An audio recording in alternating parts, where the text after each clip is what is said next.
जय हिंद दोस्तों, कैसे हैं आप सब। आज फिर द अकेडमी ईडीयू के इस लेक्चर में आपका स्वागत है।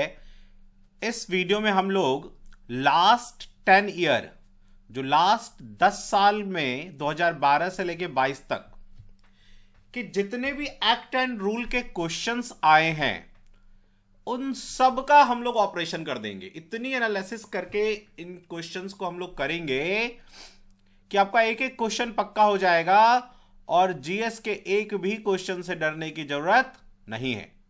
तो आराम से 40 नंबर तो कम से कम अपना फिक्स हो जाएगा। ठीक है, 40 नंबर यदि आप ढंग से जो कोर्स आपको पेन ड्राइव में करवाया गया है, यदि हम एक एक चीज प्रॉपरली करें, एक एक टेस्ट ध्यान से करें,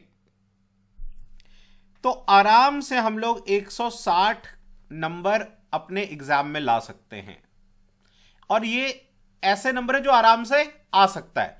इसमें से 10 नंबर कम भी हो जाए तो सिलेक्शन तो 100% होगा ना। लाले तो नहीं पड़ेंगे कि अरे यार नंबर कम आ रहे हैं। ठीक है, तो इस वीडियो में हम लोग लास्ट 10 ईयर के क्वेश्चंस का एनालिसिस करेंगे, सीएसएफ एक्ट एंड रूल का, और बड़े इत्मीनान से बहुत प्यार से इन क्वेश्चंस को करेंगे जो दिमाग में सेट हो जाएगा। आपको एक एक क्वेश्चन बहुत ध्यान से सुनना है। ठीक है, और आप इसकी स्पीड को अपने प्लेबैक सेटिंग में जाके 2x कर लें, तो उससे क्या होगा कि या 1.5x कर लें, तो उससे आपको ज्यादा अच्छा जो है आवाज सुनाई देगा, फास्ट सुनाई देगा थोड़ा। ठीक है, चलिए तो स्टार्ट करते हैं। जो स्टूडेंट हमारे पेन ड्राइव कोर्स से ज्वाइन होना चाहते हैं तो सीएसएफ, एलडीसी, सीआईएसएफ, एलडीसीई, एएसआई के लिए हम लोगों ने 2023 के स्टूडेंट के लिए ये बैच अर्जुना बैच 2.0 स्टार्ट किया है, और जो 2024 के स्टूडेंट हैं उनके लिए अर्जुना बैच 3.0 स्टार्ट हो चुका है। ठीक है, पेन ड्राइव कोर्स में क्या होगा कि आपको पेन ड्राइव प्रोवाइड करेंगे, उसमें एक एक क्लास प्रॉपरली बहुत एकदम स्टार्टिंग से, जीरो से स्टार्ट करके आपको हीरो लेवल तक ले जाएंगे और कमांडो बना के एग्जाम में भेजेंगे कि कहीं भी एक भी क्वेश्चन में आप कंफ्यूज नहीं हो, और 160 मार्क्स 100% आप 160 मार्क्स लेके आओ तो सिलेक्शन हमारा पक्का हो जाए। ठीक है, इस बेहतरीन तरीके से इस कोर्स को हम लोगों ने डिजाइन किया है। पिछले 2008 से लेके 2022 तक के क्वेश्चन पेपर को एनालिसिस करके क्लासेस बनाए गए हैं आप लोगों के लिए कि कहां कहां प्रॉब्लम आता है और कहां कहां से क्वेश्चंस आते हैं। वो सारा एक एक चीज हम लोगों ने बहुत शॉर्ट ट्रिक से डील किया है, और क्वेश्चन आपके पेन ड्राइव के कोर्स से बाहर नहीं आएगा। ठीक है, उतना कर लिया तो मोर देन सफिशिएंट है, बाहर से कुछ भी पढ़ने की जरूरत नहीं है। ठीक है, और दूसरा क्या होगा कि पेन ड्राइव में आपको एक डिसिप्लिन मिलेगा कि यार क्वेश्चन मुझे क्लास वाइज चीजें मिल रही है, क्लास 1, क्लास 2, क्लास 3, तो आप कहीं भी कंफ्यूज नहीं होगे कि आज क्या करना है, कल क्या करना है। क्लास वाइज करते जाओ। और जो अर्जुना बैच का आपको व्हाट्सएप पे हम लोग अर्जुना बैच में आपको लाइव क्लास का डिटेल जाएगा, तो लाइव क्लास में आके अपने डाउट पूछते जाओ। तो इतना कर लिया तो 100% 160 प्लस नंबर अपने 100% आ जाएंगे। ठीक है, सारा डिटेल मैंने अर्जुना बैच का फी वगैरह का सारा डिटेल दे दिया है, बैंकिंग डिटेल दिया, आपको क्या क्या भेजना है वो दे दिया है। ठीक है, तो ये करके आप पेन ड्राइव मंगवा सकते हो। पेन ड्राइव के लिए आप हमारे सेंटर पे भी आ सकते हो, इस नंबर पे कॉल करके आप यदि कोई डाउट हो, कुछ डिटेल पूछना हो तो इस नंबर पे कॉल करके पूछ सकते हो। ठीक है, जो आके हमारे यहां पेन ड्राइव लेना चाहते हैं, महिपालपुर में जो सीआईएसएफ का जीबीएस कैंप है, वहां गेट नंबर 2 के पास हमारा डिस्ट्रीब्यूशन सेंटर है। वहां ट्यूसडे, थर्सडे, सैटरडे 4 बजे से 7 बजे तक आपको पेन ड्राइव मिल जाएगा। ठीक है, पीएम। और एमडब्ल्यूएफ और संडे कालिंदी कुंज मेट्रो स्टेशन के पास हमारा एक डिस्ट्रीब्यूशन सेंटर है, वहां आके पेन ड्राइव ले सकते हो। जो दिल्ली से बाहर हैं या दिल्ली में है वो अपने एड्रेस पे भी मंगवा सकते हैं। ठीक है, पेन ड्राइव को आप अपने फोन में लगा के चला सकते हो। ठीक है, लैपटॉप की कोई जरूरत नहीं है, इंटरनेट की कोई जरूरत नहीं है। आप किसी दूर ऐसे जगह पे बैठे हो जहां इंटरनेट नहीं चलता है, वहां भी पेन ड्राइव आप आराम से यूज करो। ठीक है ना, तो इसके लिए कोई भी अर्जुना बैच के लिए आपको डिटेल चाहिए तो इसी नंबर पे कॉल करके आप डिटेल मांग लीजिए। सब्सक्राइब कर लो हमारे चैनल को और बेल आइकन दबा दो ताकि आपको अर्ली नोटिफिकेशन मिल जाए जब भी कोई क्लास आए, सो दैट आप पूरे इंफॉर्मेटिव रहो, आपको सारी A to Z इंफॉर्मेशन मिलता रहे। ठीक है, चलिए तो आज की क्लास स्टार्ट करते हैं। तो फर्स्ट क्वेश्चन से स्टार्ट करते हैं। हम लोग 10 ईयर का एनालिसिस करेंगे। लास्ट 10 ईयर में CSF एक्ट एंड रूल के जितने क्वेश्चंस आए हैं। क्वेश्चन नंबर 1 लेते हैं आज का। ये डायरेक्ट मैंने जो क्वेश्चन पेपर था उसी से ये कॉपी करके यहाँ पे डाला हुआ है। ठीक है, एग्जैक्ट सेम क्वेश्चन। क्वेश्चन पहला कहता है, देखो, बल के किसी नामांकित सदस्य को फोर्स की टुकड़ी, पोस्ट, क्वार्टर गार्ड, बिल्डिंग अथवा टेंट जिसे गार्ड की निगरानी में रखा जाए उसे कहते हैं। Confinement of any enrolled member of the force within the force or the detachment of the force or a post quarter guard, building or tent under the charge of a guard। जैसे ही आ जाए under the charge of a guard, इसका मतलब ये कैसा arrest है? Closed arrest, closed arrest होगा ये। ठीक है ना। जैसे ही देखो, ये ध्यान रखना, जैसे ही आ जाए कि under the charge of the guard, ठीक है, तो आप ये समझ जाना क्लोज्ड अरेस्ट है। जो ओपन अरेस्ट होता है उसमें under the charge of the guard नहीं होता, वो टाइम बीइंग, उसमें लिखा होगा फॉर द टाइम बीइंग, कुछ समय के लिए, फॉर द टाइम बीइंग। तो उससे हमें पता चल जाएगा कि ये कुछ समय के लिए यदि शब्द यूज करेगा तो वो ओपन अरेस्ट होगा। ये ध्यान रखना, ये दो वर्ड, ओपन अरेस्ट और क्लोज्ड अरेस्ट में, तो कंफ्यूज नहीं होगे। चलिए क्वेश्चन नंबर 2 लेते हैं। क्वेश्चन नंबर 2 है, petty punishment under CISF rule can be awarded to. CISF नियम के अधीन किसको छोटा मोटा पेटी पनिशमेंट दिया जा सकता है? तो सबसे पहले तो पेटी पनिशमेंट बताओ कौन से एक्ट में आता है या रूल में आता है? तो रूल नंबर 35 में पेटी पनिशमेंट का जो है डेफिनेशन है, और 36 में उसको कैसे लगाया जाता है, प्रोसीजर जो है वो रूल 36 में है। तो रूल 35 में आप देखोगे कि जो पेटी पनिशमेंट लगाया जाता है, ठीक है, तो वो किस पे लगाया जाता है? Head constable, followers, constable, all of the above, सभी पे लगाया जाता है। तो जब पेटी पनिशमेंट लगता है, तो देखो यहां से एक क्वेश्चन और आया हुआ है कि जब पेटी पनिशमेंट लगता है तो उसमें क्या दिया जाता है पेटी पनिशमेंट में? तो पेटी पनिशमेंट में आपको एक्स्ट्रा ड्रिल दिया जा सकता है, ठीक है, या फिर गार्ड ड्यूटी, गार्ड, या फिर आपका फटिग दे दिया जा सकता है, हो सकता है कुछ भी, और या फिर अदर ड्यूटी, है ना, other duty for a term, कितने दिन के लिए दिया जा सकता है? नॉट एक्सीड 14 डेज, 14 दिन से ज्यादा के लिए नहीं होगा। यह भी ध्यान रखना, यह भी क्वेश्चन आया हुआ है कि क्या दिया जा सकता है और कितने दिन के लिए? 14 डेज के लिए। क्लियर सभी को? चलिए क्वेश्चन नंबर 3 पे आइए। तो क्वेश्चन नंबर 3 आपका है, arrange the following post in order of seniority. वरिष्ठता के क्रम में निम्नलिखित पदों को लगाएं। तो सबसे पहले क्या आ जाता है? डायरेक्टर जनरल, ठीक है, तो सबसे पहले आ जाएगा आपका 2। डायरेक्टर जनरल के नीचे कौन आता है? एडीजी। एडीजी है क्या इसमें? नहीं है, ठीक है, तो एडीजी नहीं है, तो उसके नीचे आता है इंस्पेक्टर जनरल, वो नहीं है, तो असिस्टेंट इंस्पेक्टर जनरल आ जाएगा, तो उसके बाद आ जाएगा 1। तो ये दोनों हो गया। उसके बाद आपका आ जाएगा जो है असिस्टेंट कमांडेंट 4। उसके बाद लास्ट आएगा इंस्पेक्टर, ठीक है, क्लियर हुआ ये बात?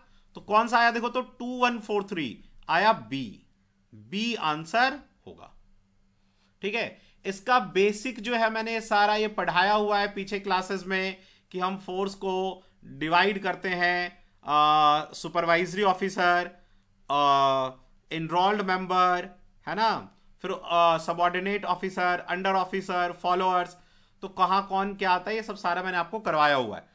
चलिए, अच्छा इंस्पेक्टर किस में आता है? सुपरवाइजरी ऑफिसर है या इनरोल्ड मेंबर में आएगा? किस में आएगा?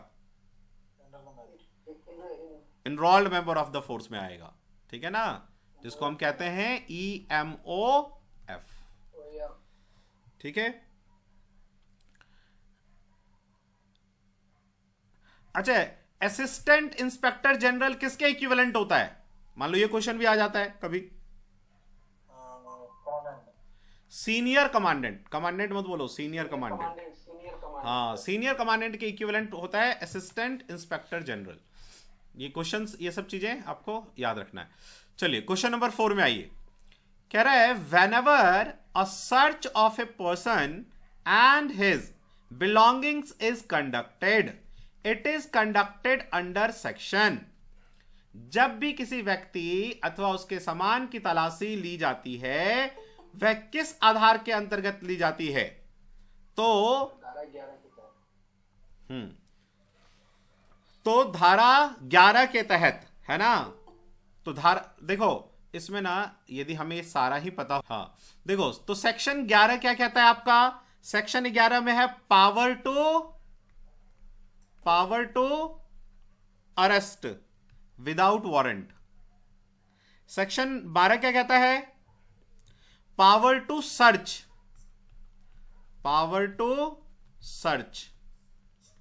Without warrant. 13 क्या है? प्रोसीजर टू फॉलो, कौन सा प्रोसीजर फॉलो किया जाए? Procedure to follow after arrest, arrest करने के बाद कौन सा प्रोसीजर फॉलो किया जाएगा, वो आएगा सेक्शन आपका 13 में, सीएसएफ एक्ट सेक्शन 13। 14 में क्या है? आपको 14 में है deputation of the force, deputation of the force. अब आप सोचो क्या आंसर होगा। तो इसने कहा था तलाशी, तो किसमें आएगा? सेक्शन 12 होना चाहिए। उसमें साफ लिखा हुआ है कि अधिनियम 12 के अधीन किसी व्यक्ति या उसके सामान की तलाशी सेक्शन अधिनियम 12। हाँ, तो बी होना चाहिए ऑप्शन। हाँ, तो मैंने बी ही आंसर बताया आपको। देखिए power to search, power to search, ठीक है ना। जो है हाँ, वो पावर टू सर्च वो 12 में आता है, 12 में आता है, ऑफकोर्स 12 में आता है। देखिए मैंने वही लिखवाया, ठीक है ना। ये मैंने सारे सेक्शन आपको लिखवा दिए कि 11 में पावर टू अरेस्ट है, 11 में, 12 में पावर टू सर्च है, 13 में प्रोसीजर फॉलो है आफ्टर अरेस्ट के बाद जो प्रोसीजर होना चाहिए, 14 में है deputation of the force in public sector और दूसरे ज्वाइंट वेंचर्स, इन सब में, ठीक है। क्लियर है अभी? चलिए क्वेश्चन नंबर 15 में आइए, 5 में, सॉरी। क्या कहता है देखो, read the following statements.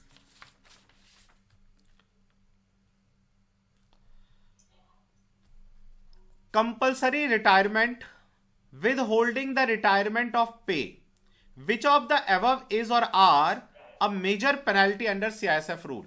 CISF rule के अंतर्गत पहला और दूसरा, इन दोनों में से कौन से मेजर पनिशमेंट में आता है? या दोनों आ सकता है या एक आता है ना। देखिए, तो यदि आप मेजर आप देखेंगे जो पनिशमेंट है वो सीआईएसएफ रूल कौन से में है बताओ? रूल नंबर, पनिशमेंट किस में आता है? रूल नंबर 34, ठीक है ना। तो उसमें देखो आप, यदि आप देखोगे तो कंपल्सरी रिटायरमेंट तो मेजर पनिशमेंट है, लेकिन आप विदहोल्डिंग द इंक्रीमेंट ऑफ पे, ये माइनर पनिशमेंट में है। आप ध्यान से पढ़ना जब सेक्शन को, तो आपको माइनर पनिशमेंट में दिखा मिलेगा, ये माइनर में with holding the increment of पे, ठीक है। तो इसका मतलब ओनली ऑप्शन 1 करेक्ट है। मेजर पनिशमेंट में कौन आता है? Only 1, compulsory retirement. क्लियर हुआ क्या ये बात? चलिए क्वेश्चन नंबर 6 पे आइए। Question number 6, which branch is not a constituent part of the force. कौन सी शाखा बल का एक घटक हिस्सा नहीं है? तो एग्जीक्यूटिव ब्रांच है क्या? बिल्कुल है। मिनिस्ट्रियल ब्रांच बिल्कुल है। फायर सर्विस ब्रांच बिल्कुल है। Maintenance branch D. तो आपका आंसर हो जाएगा डी। ठीक है, ये आप किस रूल में दिया हुआ है? कॉन्स्टिट्यूशन ऑफ फोर्स, ये पहले पूछा हुआ है। कॉन्स्टिट्यूशन ऑफ फोर्स जो है आपका, ये इसका पूछा हुआ है चैप्टर, किस चैप्टर में है? तो ये चैप्टर नंबर 2 में है, कॉन्स्टिट्यूशन ऑफ द फोर्स। ठीक है, रूल 3 उसमें आपका ये लिखा हुआ है। तो क्वेश्चन एक तो ये आया हुआ है इसका, और दूसरा आया हुआ है कि किस चैप्टर में है constitution of the force, chapter number 2। तो चैप्टर भी आपको याद रखना है। देखो बेसिक जो चीज है कि सारे चैप्टर, उन चैप्टर में कौन कौन से रूल हैं, ठीक है ना, तो वो कितने चैप्टर हैं, कितने रूल हैं, कितने सेक्शंस हैं, ये सारा, ये बेसिक तो पूरा याद होना चाहिए। इनमें से एक क्वेश्चन जरूर आ जाता है हर साल। काम कर लीजिए। चलिए, तो क्वेश्चन नंबर 6 के बाद हम लोग आगे बढ़ते हैं, क्वेश्चन नंबर 7 पे आते हैं। Question number 7, the superintendence and administration of the force lies with. बल का अधीक्षण और प्रशासन किसके अधीन है? केंद्र सरकार। तो देखिए भाई, इसमें हमेशा वो रहता है कंफ्यूजन। तो आप यदि CSF act number section number 7 पढ़ेंगे, सीएसएफ एक्ट सेक्शन 7, तो उसमें क्लियर मेंशन है जो सुपरिंटेंडेंस ऑफ फोर्स है, बल का अधीक्षण, वो है सेंट्रल गवर्नमेंट पे। ठीक है, लेकिन जो एडमिनिस्ट्रेशन है, कमांड है और सुपरविजन है, वो लाई करता है किसमें? डीआईजी में। ये क्लियर मेंशन है उसमें। ठीक है, तो superintendence and administration of the force lies with state government, central government, central state government, none of these. तो इसमें none of the above answer आएगा, क्योंकि ये तो सुपरिंटेंडेंस तो सेंट्रल गवर्नमेंट के पास है, ठीक है, और एडमिनिस्ट्रेशन किसके पास है? वो डीआईजी के पास है, एडमिनिस्ट्रेशन, कमांड एंड सुपरविजन। इसलिए आंसर आएगा none of the above. DIG, sorry DG के पास, not DIG, DGS, DG director general. ठीक है, तो डीजी के पास आएगा administration, command and supervision. Superintendence of the force lies with central government. चलिए क्वेश्चन नंबर 8 पे आइए। Central industrial force was established in, बताइए भाई। 1969। क्या 1969 क्लियर आंसर है इसका। तो which act applies to the member of the force? ये क्वेश्चन हम पहले भी कर चुके हैं क्लासेस में। तो which applies to the member of the force? Police incitement to disaffection act 1922। हाँ, ये एक्ट जो है वो है, अप्लाई होता है।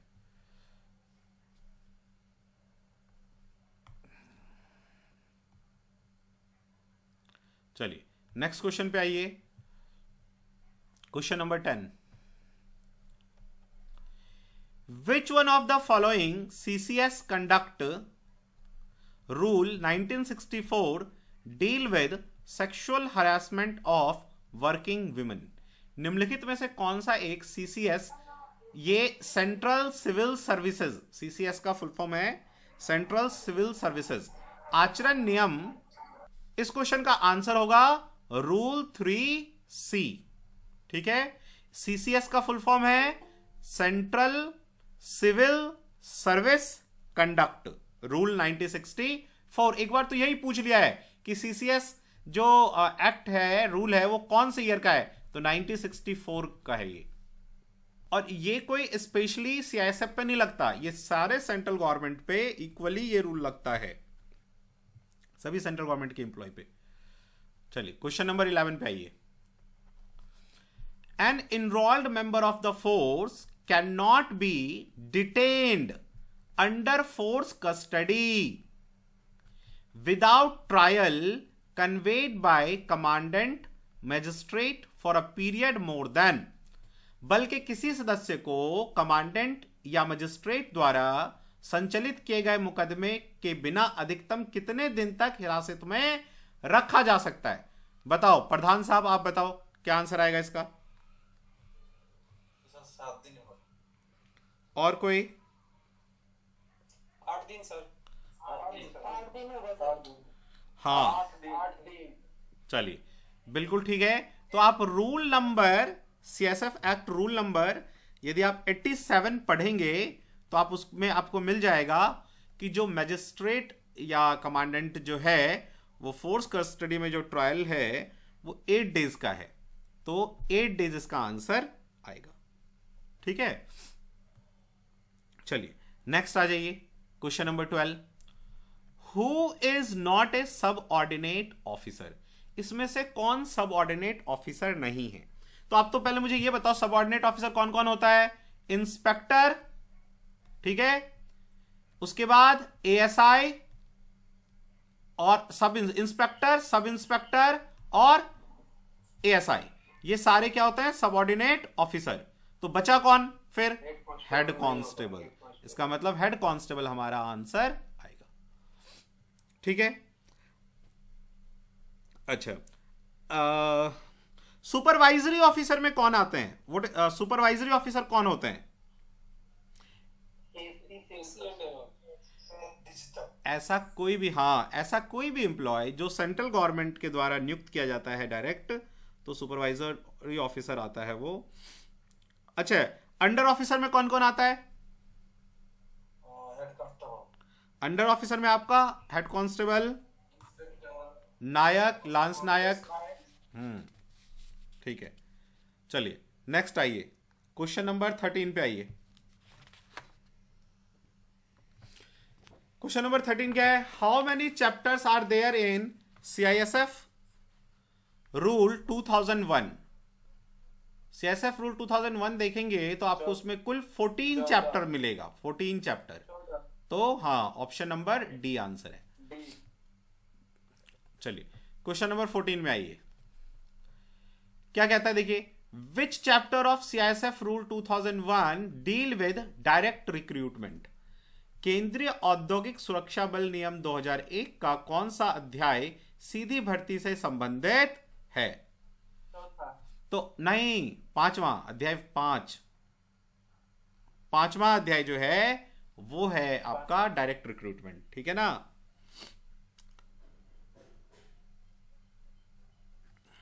चलिए तो नेक्स्ट आइए आप, क्वेश्चन नंबर 15 क्या कहता है?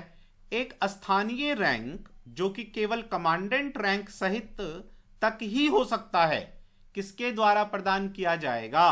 मतलब कमांडेंट तक, तो डीजी के द्वारा।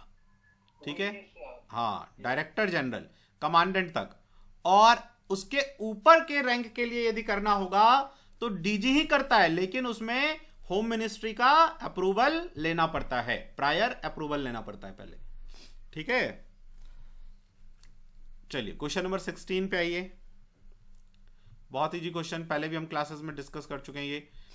The prescribed rank for the purpose of sub section 1 of section 12 of CISF act shall be. अब इसमें देखो, देखिए तो जो सबसेक्शन 12 है ना, उसमें वो है किससे रिलेटेड? याद है आपको? सर्च विदाउट वारंट, सेक्शन 12 यही है ना, अभी डिस्कस किया था, सर्च विदाउट वारंट। तो उसमें वो प्रिस्क्राइब्ड रैंक कौन है? विजुअल नहीं है, बोर्ड यदि किसी को विजुअल नहीं हो तो वो फिर से रिज्वाइन कर लो। हाँ, तो आंसर आएगा इसका हेड कांस्टेबल। हेड कांस्टेबल जो है प्रिस्क्राइब रैंक है सर्च विदाउट वारंट के लिए। चलिए क्वेश्चन नंबर 17 पे आइए, क्या कहता है देखो, केंद्रीय औद्योगिक सुरक्षा बल अधिनियम के अंतर्गत बल के एक नामांकित सदस्य,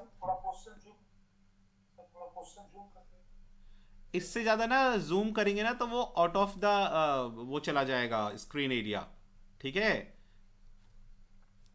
सदस्य द्वारा किए गए किसी जुर्म की जांच एवं परख करने के उद्देश्य से एवं इस अधिनियम के अंतर्गत दंडनीय अपराधों के लिए किसे मजिस्ट्रेट की शक्तियां प्राप्त है? Under CISF rule, who has got magisterial power to the purpose of inquiry into or trial के लिए an offense committed by the enrolled member of the force and offense punishable under the act। कौन करता है?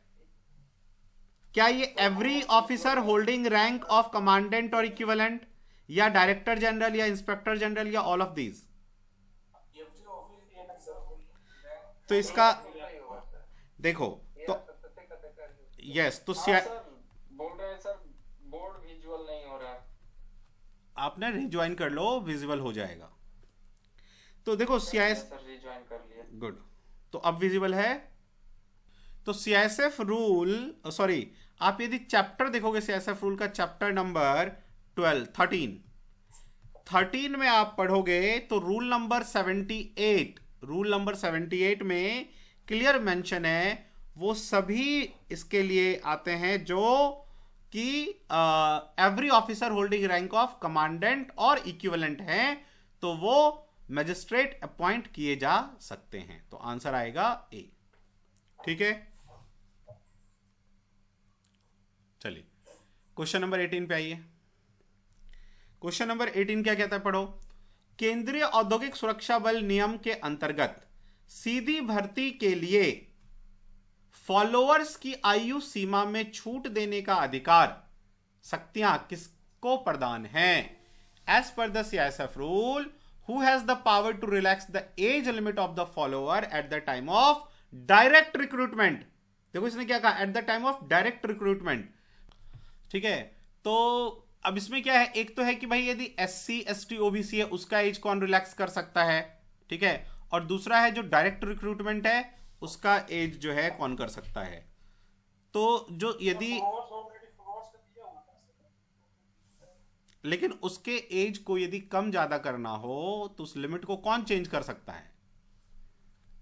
ठीक है, तो देखो यदि है आपका SC ST OBC या किसी भी कैटेगरी का यदि एज चेंज करना हो तो मिनिस्ट्री ऑफ होम अफेयर्स ही कर सकती है, सेंट्रल गवर्नमेंट ही कर सकता है, तो मिनिस्ट्री ऑफ होम अफेयर आएगा।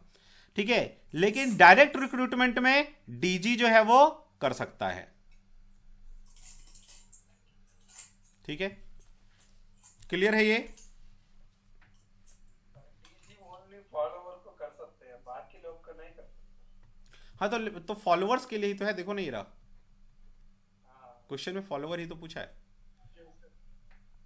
चलिए बोलिए। सर बोर्ड विजुअल नहीं हो रहा है, क्या करें सर? चलो क्वेश्चन नंबर 19 क्या कहता है, पर्यवेक्षक सुपरवाइजर ऑफिसर अधिकारियों में सर्वोच्च रैंक किसकी होती है? The highest rank in the supervisory officer is very easy, director general DG। ठीक है, क्वेश्चन नंबर 20 पे आइए। बहुत ही इंपॉर्टेंट क्वेश्चन है, बहुत बार रिपीट हुआ है। By which amendment in CISF act it was made a duty of CISF personnel to protect and safeguard the employ of an enterprise where it is deployed. CISF अधिनियम के किस संशोधन के द्वारा CISF कर्मियों को उन संस्थानों के कार्मिकों की सुरक्षा करना एक कर्तव्य बनने गया है जहां पर वे कार्यरत हैं? ठीक है, 1989 ठीक है, ओके। तो एक्चुअली जो सुनिए तो क्या है, ये सेक्शन 10 में चेंज लाया गया था। अब देखोगे जब एक्ट का सेक्शन 10 तो उसमें चेंज लाया गया था और उसमें लिखा गया था, है ना, कब? 1989 में, कि जो एम्प्लॉय हैं उनकी भी सिक्योरिटी करना CISF पर्सनल की जिम्मेवारी है। तो 1989, और किस सेक्शन में चेंज आया? सेक्शन नंबर 10 में। सेक्शन नंबर 10 में क्या है? Duty of the member of the force. ठीक है, चलिए 22 पे आइए। क्या, जोर से बोलो थोड़ा। 1983 में क्या हुआ है?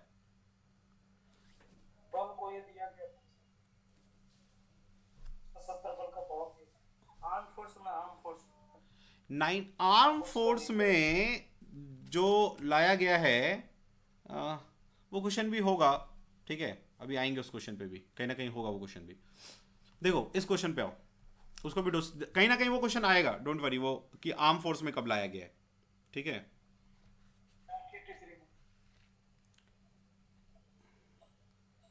आर्म फोर्स में जो है कब लाया गया है, तो ये 1983, हाँ 1983 में आर्म फोर्स में लाया गया, करेक्ट है।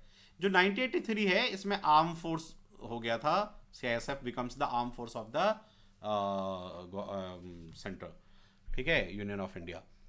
चलिए तो 21 पे आइए। Project 75 India is associated with which armed force? Project 75 Bharat के किस हथियारबंद बल से संबंधित है? देखो प्रोजेक्ट 75 जो है, प्रोजेक्ट 75 भी कहा जाता है, 75-1 भी कहीं कहीं लिखा होता है। ठीक है, तो ये इंडियन नेवी से कनेक्टेड है। इसमें क्या किया गया था, इसमें डीजल और इलेक्ट्रिक अटैक सबमरीन जो है वो प्रोक्योर कैसे करेंगे, उस प्रोक्योर के बारे में ये प्रोजेक्ट था। प्रोक्योरमेंट मतलब कैसे सेना में इसको लाया जाएगा, कहां से खरीदा जाएगा, तो उसके बारे में था सारा। तो वो इंडियन नेवी से रिलेटेड है। ठीक है, चलिए नेक्स्ट आइए क्वेश्चन नंबर 22 पे। क्या कहता है question number 22? As per CISF act, under officer means a person appointed to the force as. Under officer इसमें से कौन आएगा? तो इंस्पेक्टर, सब इंस्पेक्टर, ये तो होगा नहीं, तो ये तो गलत है। ये तो हाँ, तो अंडर ऑफिसर में आता है हेड कांस्टेबल, लांस नायक और नायक। आगे बढ़िए, क्वेश्चन नंबर 23 पे आइए। विच amendment in CISF act made the CISF N armed force of the union of India? अभी क्या था हमने 1983 नहीं 1983, 89 में तो अभी हमने क्या किया 1989 में क्या हुआ था? हाँ, कर्मियों को सुरक्षा प्रदान करना, सेक्शन 10 में चेंज आया था। देखो अब यदि पूछेगा तो वो ये पूछ सकता है किस सेक्शन में चेंज आया, उसके वजह से सेक्शन 10 में आया, ये भी ध्यान रखना। क्वेश्चन नंबर 24 देखिए, क्वेश्चन नंबर 24 क्या है? CISF अधिनियम की परिभाषा के अनुसार फोर्स कस्टडी का तात्पर्य है।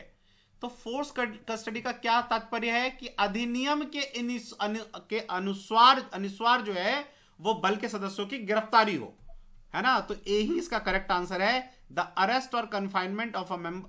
ध्यान रखना, अरेस्ट भी है और कन्फाइनमेंट भी है, दोनों होगा। Of a member of the force पर rule of the CISF act, तो यही होगा इसका आंसर। ठीक है, इसी को हम फोर्स कस्टडी कहेंगे। क्वेश्चन नंबर 25 पे आइए। The CISF act came into force. देखो तो CISF जो एक्ट था, वो जो बिल, जब बिल पारित हो जाता है, सुनो, जब बिल पारित हो जाता है तो वो एक्ट बन जाता है। तो बिल पारित हुआ था 2 दिसंबर 1968 को, हाँ, और ये फोर्स में आया था पूरी तरह से लागू। फोर्स केम इनटू फोर्स का मतलब पूरी तरह से लागू होना। तो ये लागू कब हुआ? 10 मार्च 1969। तो इसने हमें पूछा केम इनटू फोर्स, तो आंसर आएगा सी। इन क्वेश्चन पे ध्यान रखना, गलती से जल्दी जल्दी में आंसर कुछ मत कर देना, है ना। तो जब यदि हमें पूछेगा कि अधिनियम लागू कब हुआ पूरी तरह से, तो 1969 10 मार्च, और बिल एक्ट कब बना, तो 2 दिसंबर 1968। ठीक है, चलिए 26 पे आइए।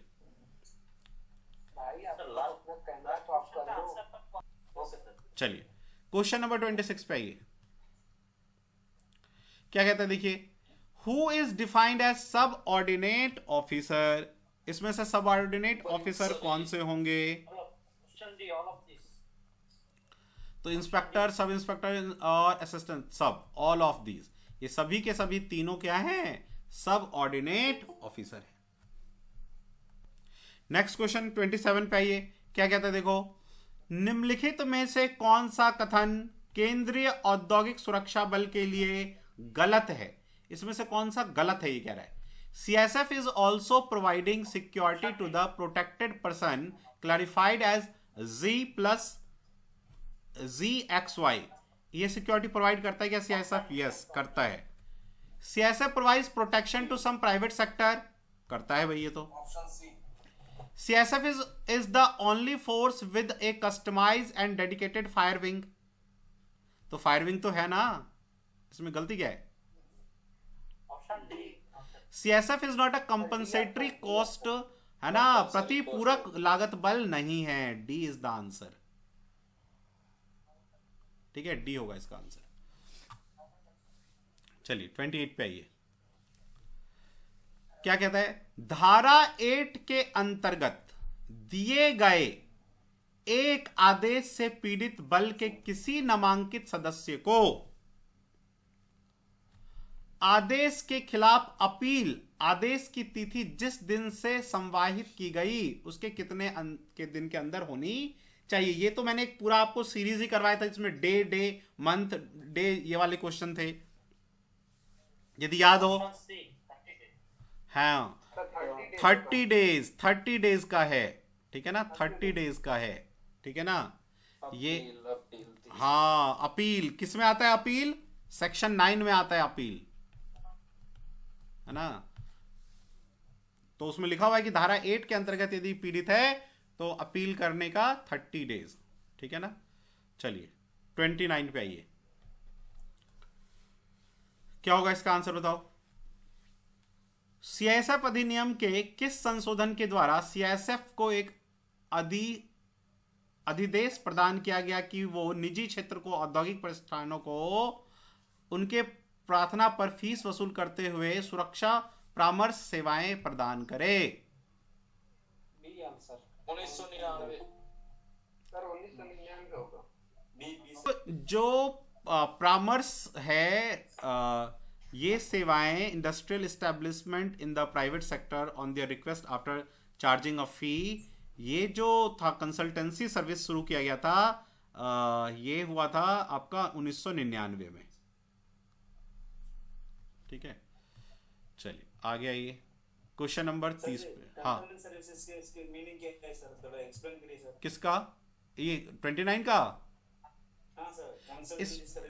कंसल्टेंसी सर्विस का मतलब ये है कि यदि सिक्योरिटी के रिगार्डिंग, मान लो जैसे HCL इंडिया की एक कंपनी है, ठीक है, इस कंपनी को इसको सिक्योरिटी के रिगार्डिंग कोई भी जो है ना परामर्श चाहिए, कोई भी कि भाई ये हम सिक्योरिटी कैसे करें, इस बिल्डिंग की सिक्योरिटी कैसे हो, इस तरह का कोई भी जो है ना, जैसे आप डॉक्टर के पास जाते हो तो मेडिकल कंसल्टेंसी के लिए जाते हैं, तो CSF के पास यदि कोई भी आएगा सिक्योरिटी कंसल्टेंसी के लिए तो CSF एक चार्ज फी एक चार्ज करेगा, है ना। तो ये पहले नहीं होता था, पहले था कि भाई जो सेंट्रल गवर्नमेंट के जितने भी एस्टेब्लिशमेंट है बस उसी को प्रोटेक्ट करेगा, ठीक है, और कोई कंसल्टेंसी सर्विस नहीं था। तो कंसल्टेंसी सर्विस दिया गया 1999 में, जब अमेंडमेंट हुआ तो आया कि आप पैसा चार्ज करके कंसल्टेंसी सर्विस भी ले सकते हैं। उसमें आपको बताया जाएगा कि भाई आपको सर्विस सिक्योरिटी के लिए ये करना चाहिए, ये करना चाहिए। उसमें आपको डिप्लॉयमेंट नहीं करेगा, वहां पे कोई CSF अपना एम्प्लॉय डिप्लॉयमेंट नहीं करेगा, बस सिक्योरिटी के लिए आपको जो है एडवाइस देगा कि ये करो, ये करो, ये करो। समझ गए आप इस बात को? अब okay sir. Now question number 30, the equivalent army rank of director general CISF is. Director general CISF का समकक्ष आर्मी रैंक होता है, क्या होता है बताओ? Level 17 option B.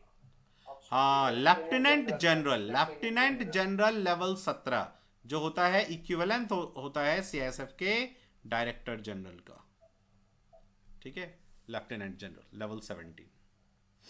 ठीक है, तो आज हमने 30 क्वेश्चन, इससे पहले जो क्वेश्चंस कर ऑलरेडी मैंने करवा रखे हैं क्लासेस में, जो उनको यदि आपने इन क्वेश्चंस को याद है तो इन क्वेश्चंस को यदि आपने किया होगा तो आराम से आने वाले सारे क्वेश्चंस को हम लोग कर लेंगे। ठीक है, तो इसमें और भी बहुत सारे क्वेश्चंस हैं। देखो सुनो मैं समझ गया बात को। देखो बस लास्ट बार ऐसा हुआ है कि CISF का जो है एक्ट एंड रूल के क्वेश्चंस ही आए हैं। अच्छा, ये ऐसा नोटिफिकेशन में लिख के तो नहीं आया था कि अब से CISF एक्ट एंड रूल ही पूछा जाएगा, बस इन्होंने लास्ट बार पूछा है।